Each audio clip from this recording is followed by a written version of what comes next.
हाय dear learners, very welcome once again. आज हम +1 physics की क्लास शुरू करने जा रहे हैं। इस क्लास के अंदर मैं आपको समझाऊंगा कि यूनिट एंड मेजरमेंट को क्या चीज़ रहती है। ठीक है, इसे समझने से पहले हमें सबसे पहले हमें समझना होता है कि what do mean by physical quantity.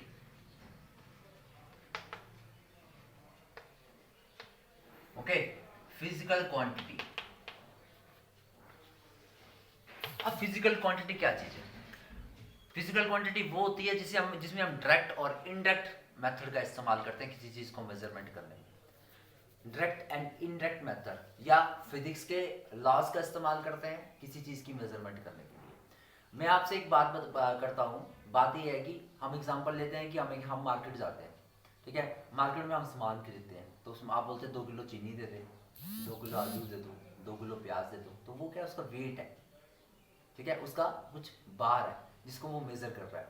ठीक है, ये क्या है? डायरेक्ट मेथड है। आप कपड़े का नाप ले रहे हो, कपड़ा काट रहा है। ठीक है, कपड़े का व्यापारी 6 मीटर कपड़ा ले रहे हो, 4 मीटर कपड़ा ले रहे हो, तो मीटर क्या है? यहाँ पे उसकी यूनिट है। और ये क्या है? रिप्रेजेंट कर रहा है कि एक डायरेक्ट मेथड है जिससे हम किसी चीज़ की मेजरमेंट कर पा रहे हैं। पर फिजिक्स के अंदर क्या है कि इनडायरेक्ट में आगे कई मेथड ऐसे हैं जो इनडायरेक्ट मेथड है। जैसे कि मैं आपसे बताना चाह रहा हूँ कि अर्थ और मून का डिस्टेंस मेजर करना, कितना डिस्टेंस है। तो हम सीधा कोई इंची टेप लेके या उससे तो मेजर कर ही नहीं सकते। तो उसके लिए एक इनडायरेक्ट मेथड का इस्तेमाल करना पड़ेगा। तो फिजिकल क्वांटिटी क्या है? एक ऐसी क्वांटिटी है जिसको डायरेक्ट और इनडायरेक्ट मेथड से हम मेजर कर सकते हैं। और फॉर हमारे पास फिजिक्स के कुछ लॉ है, उसको इस्तेमाल करके हम भी क्वांटिटीज को मेजर कर सकते हैं। मैं एग्जांपल लेता हूँ। मैंने आपको कराया गया था कि न्यूटन लॉ ऑफ ग्रेविटेशन बताता था कि F is equal to G m1 m2/r²। F stand for force, एक क्वांटिटी है। M स्टैंड फॉर मास, ये भी मास, और ये डिस्टेंस, ये सारी एक क्वांटिटी है। ठीक है, और G क्या है? ग्रेविटेशनल कांस्टेंट है, जिसके मैंने आपको बताया था, जिसके बारे में आपको मैंने बताया था क्या चीज़ है। तो फिजिकल क्वांटिटी क्या है? एक ऐसी क्वांटिटी जिसको हम डायरेक्ट और इंटरेक्टिव मेथड से मेजर कर सकते हैं। ठीक है, फिजिकल क्वांटिटी के बाद एक और टर्म आती है जिसका नाम है फंडामेंटल यूनिट्स। Fundamental units. अब फंडामेंटल यूनिट्स क्या है? फंडामेंटल यूनिट्स होती है वो इंडिपेंडेंट यूनिट्स को फंडामेंटल यूनिट कहा जाता है। ये 7 होती हैं। ठीक है, 7 में आपके पास जो आती है वो आता है आपके पास mass, length, time, temperature, electric current,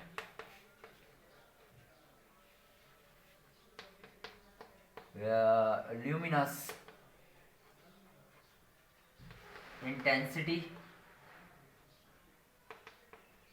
last is quantity of matter.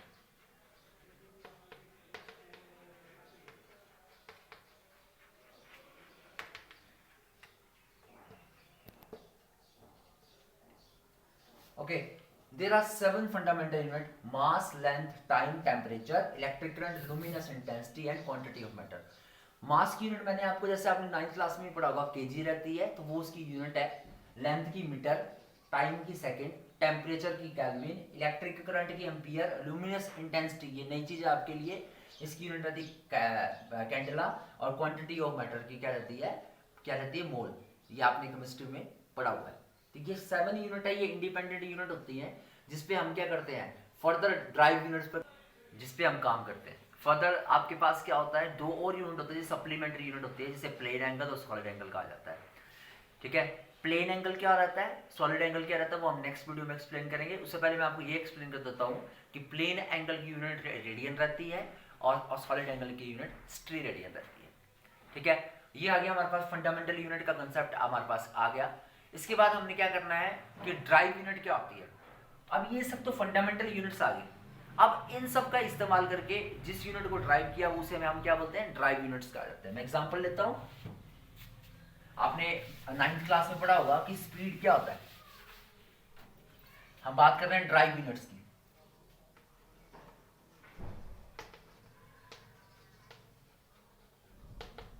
Okay, अब ड्राइव यूनिट को समझने के लिए मैं स्पीड का एग्जांपल लेता हूं। तो स्पीड किसके इक्वल होता है? Speed is equal to distance upon time. अब यहाँ पे दो चीजों का इस्तेमाल किया गया, डिस्टेंस का भी इस्तेमाल किया गया, टाइम भी किया गया। डिस्टेंस को हम मीटर में मेजर करते थे और टाइम की यूनिट सेकंड होती थी, तो इसकी यूनिट हम निकाल देते हैं मीटर पर सेकंड। ठीक है, टाइम तो टाइम ही है। ठीक है, डिस्टेंस मेजर करते थे हम इसमें क्या बोलते हैं मीटर में मेजर करते थे। इसके बाद हम बात करते थे वेलोसिटी। वेलोसिटी क्या चीज है, डिस्प्लेसमेंट अपॉन टाइम।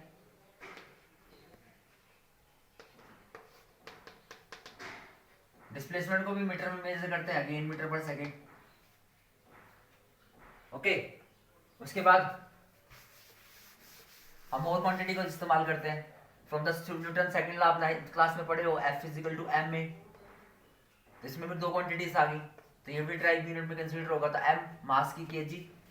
अब एक्सेलेरेशन निकालनी है, तो एक्सेलेरेशन चेंज इन वेलोसिटी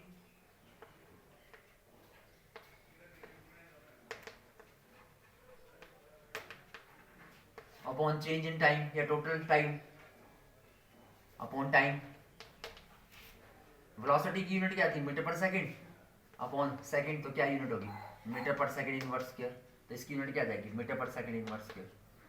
तो क्या ये सब ड्राइव यूनिट्स हैं जिसको हम ड्राइव करते हैं with the help of these quantities.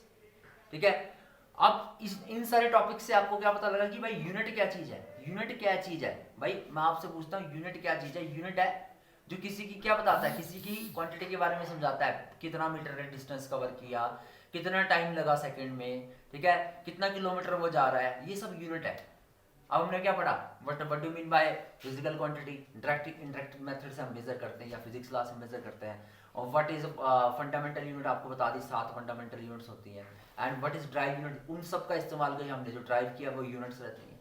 In the next video we will explain all the things regarding how the units can be measured, हम यूनिट को कैसे मेजर करते हैं और यूनिट को कैसे निकालते हैं, वो नेक्स्ट वीडियो में एक्सप्लेन करेंगे। Thank you, have a nice day.